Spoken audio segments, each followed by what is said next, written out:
نحمده ونصلي ونسلم على رسوله الكريم وعلى آله وأصحابه وأهل بيته وأولياء أمته أجمعين۔ علماء ملت اسلامیہ،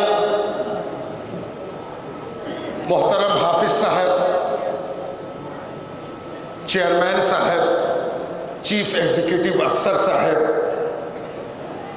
یہاں موجود سابق چیئرمین بہار سروس کمیشن کریمی صاحب، دیگر معزز سامعین و حاضرین، دعا کا وقت ہے۔ میں چند جملے صرف معنویت، دعا کے آداب، دعا کی ضرورت کے حوالے سے عرض کر دیتا ہوں، جو اللہ کے نبی، ہم سب کے آقا و مولا سید کل صلی اللہ علیہ وآلہ وسلم کی سنت ہے کہ جب کسی بڑے کام کو سرکار دو عالم شروع فرماتے تو اس کے آداب نصیحت فرما دیں۔ سب سے پہلے تو یہ جاننا چاہیے کہ دعا اللہ پر یقین کا سب سے بڑا گواہ ہے۔ ہاتھ اٹھا کے اللہ سے کچھ کہنا، یہ ہمارے کلمہ پڑھنے پر شہادت ہے کہ ہم یہ مانتے ہیں کہ اللہ ایک ہے، ہر چیز کا مالک ہے، سب کچھ سننے پر قادر ہے اور سب کی مراد کرنے پر قادر مطلق ہے، جس کی چاہے مراد سن لے۔ اگر ایسا عقیدہ نہ ہو تو اس ہاتھ اٹھانے کا کیا مقصد؟ ہاتھ تو اس کے آگے اٹھانا ہے جو آواز کا بھی محتاج نہیں ہے۔ ہم ابھی مائک ٹھیک کرا رہے تھے، اللہ کو سنانے کے لیے نہیں، آپ کو سنانے کے لیے۔ اللہ تو دل کی دھڑکنوں کو سنتا ہے، نیتوں کو سنتا ہے، جذبات کو سنتا ہے، شعور کو دیکھتا ہے، آگہی کو پہچانتا ہے۔ انتہا یہ کہ وہ آنکھوں سے جو اشارے ہوتے ہیں وہ بڑے لطیف ہوتے ہیں، کہیں پر نگاہیں، کہیں پر نشانہ۔ اس سب نشانے کو جو جانتا ہے وہ ہمارا رب ہے۔ اس لیے اس کو سنانے کے لیے نہ آواز کی ضرورت، نہ بھاشا کی ضرورت، نہ کسی چیز کی ضرورت، بس جذبہ صادق، سچا جذبہ ہونا چاہیے۔ ایک بات۔ دوسری بات یہ کہ ہم سب محتاج ہیں۔ ہم سب کیا ہیں؟ محتاج ہیں۔ اللہ تعالیٰ نے اس کی طرف اشارہ بھی کیا، انتم الفقراء، تم سب محتاج ہو، فقیر ہو۔ کیا پکی بات، کیا سچی بات۔ اس دنیا میں کوئی ایسا ہے ہی نہیں جو کہہ دے کہ ہمیں کچھ نہیں چاہیے۔ ذرا اشارہ ہو تو فہرست فہرست بنتی چلی جائے، ہے نا؟ ہم سب محتاج ہیں۔ تو دعا مانگتے وقت محتاجی مکھر ہونی چاہیے۔ ہندی کا ایک شبد ہے مکھر، یعنی محتاجی کو زبان ملنی چاہیے، محتاجی ظاہر ہونی چاہیے، محتاجی کا پتہ چلنا چاہیے کہ ہم محتاج ہیں، ہم ضرورت مند ہیں۔ بلکہ اور ایک لفظ لے لیں، یہ لفظ دنیا میں ہلکا ہوگا لیکن اللہ کے آگے یہ عزت دینے والا۔ ہم سب بھکاری ہیں۔ ہم سب کیا ہیں؟ بھکاری ہیں، کسی اور کے نہیں، اللہ سبحانہ و تعالیٰ کے، اللہ رب العزت پروردگار کے، جو ہر جگہ موجود ہے، ہر وقت موجود ہے۔ ہم اس کے بھکاری ہیں۔ تیسری بات، کیسے سمجھیں کہ دعا قبول ہوگی؟ ہم جس سے دعا مانگ رہے ہیں اس کی ذات مستغنی ہے، اس سے ہم کو لینا ہے، مانگنا ہے۔ تو پہلی بات تو یہ کہ اسی نے کہا ہے مانگو، اسی لیے مانگ رہے ہیں، اور اس نے وعدہ بھی کیا ہے کہ اگر ہم کو پکارو گے تو ہم جواب دیں گے۔ اور ذرا ٹھہر کے سوچئے تو اسی کا جواب تو ہیں آپ اور ہم۔ پتہ نہیں کتنی مرادیں پوری ہو گئی، کتنی چاہتیں پوری ہو گئی، کتنی خواہشیں پوری ہو گئی۔ یہ ہماری سفید پوشی، عزت، آبرو، پہچان، یہ توفیق، یہ برائی سے ڈرنا، برائی کے بارے میں خوفزدہ ہونا، یہ سب اسی کی تو دین ہے، اسی کا تو معاملہ ہے۔ رواں رواں اللہ کے احسان سے دبا ہوا ہے۔ ہاں ہم غافل ہو جاتے ہیں، دعا قبول کیسے ہوگی؟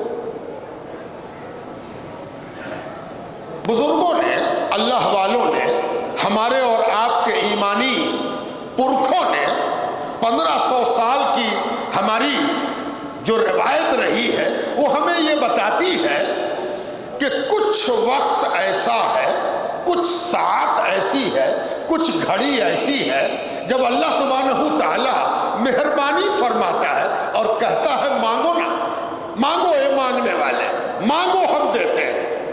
ان ساعتوں کو آپ پہچانتے بھی ہیں۔ لیلۃ البرات، برات کی رات ابھی گزری، شب قدر آیا چاہتی ہے۔ ایک ساتھ ایسی بھی ہے، بزرگوں کا اس بات پر اجماع ہے، متفقہ فیصلہ ہے، سرو سمت ہے ہمارے بزرگ، ہم سب کے بزرگ۔ کس بات پر سرو سمت ہے؟ کہ ایک گھڑی اور آتی ہے اور وہ ہمارے عمل سے آتی ہے۔ توجہ چاہتا ہوں، شب قدر ہمارے عمل سے نہیں آتی، اللہ کے فضل سے آتی ہے، حضور پاک علیہ السلام کے صدقے میں آتی ہے۔ لیکن آج والی ساعت وہ ہمارے عمل کے نتیجے میں آتی ہے، بطفیل قرآن کریم، بطفیل سرور کائنات سید کل صلی اللہ علیہ وآلہ وسلم۔ وہ ساعت کیا ہے کہ جب قرآن کریم پڑھ کر تمام کیا جاتا ہے تو اللہ سبحانہ تعالی سنتا ہے۔ چاہے یہ قرآن گھر میں بیٹھ کے پڑھا جائے، سواری میں بیٹھ کے پڑھا جائے، آفس میں بیٹھ کے پڑھا جائے، جہاں پڑھا جائے، جب مکمل ہو جائے تو تکمیل قرآن کے بعد دعا قبول ہوتی ہے۔ اس پر سرو سمت ہے جملہ علماء، صوفیہ، مشائخ۔ آج کی خوبی کیا ہے؟ آج کی خوبی یہ ہے کہ جیسا ختم آج ہوا ویسا ختم سال بھر نہیں ہو پاتا۔ آپ کہیے گا یہ کون سی بات آپ نے کہہ دی؟ جی ذرا آپ غور تو کیجئے۔ آپ نے جو ختم کیا ہے، پہلی بات یہ کہ کھڑے ہو کر کیا ہے نا؟ کیسا ختم کیا؟ کھڑے ہو کر، قیام میں، حالت قیام میں آپ نے قرآن الف تا یا، الف لام میم تا والناس، کھڑے ہو کر تمام کیا ہے۔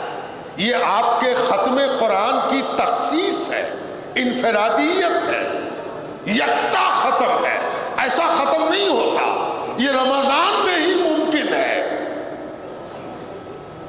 رمضان میں ہی ہو سکتا ہے۔ دوسری بات یہ کہ ایک آدمی اہتمام کر کے کھڑے ہی ہو کے قرآن پڑھے تو وہ بھی کھڑے ہو کر ختم کر لے گا۔ لیکن آپ کے ختم قرآن کی دوسری خوبی یہ ہے کہ آپ نے حالت نماز میں ختم کیا ہے، حالت نماز میں ختم کیا ہے نا؟ تیسری بات یہ کہ آپ نے سنا ہے، پڑھنے والے نے پڑھا ہے، اور ہمارے ائمہ یہ فرماتے ہیں کہ سننا بھی پڑھنے جیسا ہے، سننا بھی پڑھنے جیسا ہے۔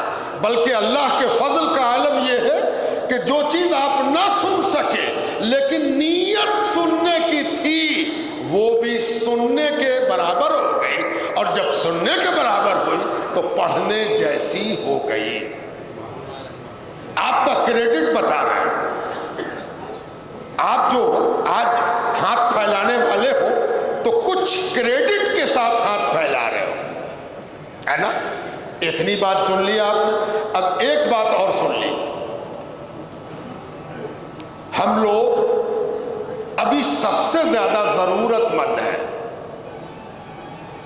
جتنا بڑا مرتبہ اتنی ہی زیادہ ضرورت۔ اب چیئرمین صاحب دعا مانگے تو چیئرمین صاحب کے پاس 3000 وقف 3000 وقف رجسٹرڈ ہے، تو 3000 کے لیے ان کو فکر ہے، اور 3000 سے زیادہ ان رجسٹرڈ ہے، ابھی رجسٹریشن ہو بھی نہیں کیا۔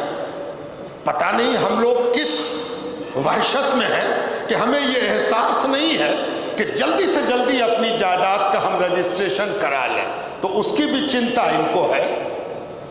تو ان کی دعا میں تو کہاں سے کہاں تک وسعت ہے، کشادگی ہے، کتنی لمبی فہرست ہے، کتنی چنتا ہے، کتنا منن ہے۔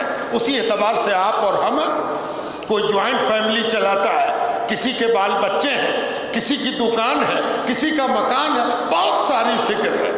ایک فکر آپ کو اور ہونی چاہیے کہ آپ ایک عالمی پہچان رکھتے ہیں، ویشوک پہچان ہے آپ کی۔ دنیا کا کوئی کونا ایسا نہیں جہاں آج تراویح کی نماز نہ ہو رہی ہو یا ہو چکی ہو، ہے نا؟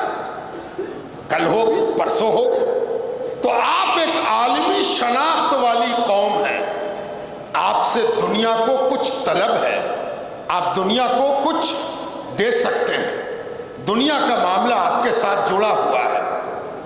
اور اس دیش میں آپ اتنی بڑی سنکھیا میں پائے جاتے ہیں کہ پوری دنیا میں آپ کی بھارتیہ مول کی سنکھیا، یعنی ہندوستانی مسلمانوں کی تعداد دنیا میں سب سے زیادہ ہے، کوئی ملک میرے مقابلے میں نہیں ہے۔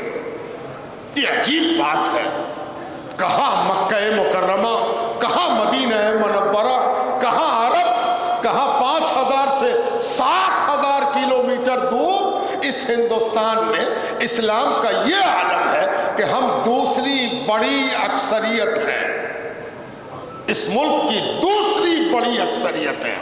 جدھر نظر ڈالیے گا ہم ہی ہم ہیں، ہے نا؟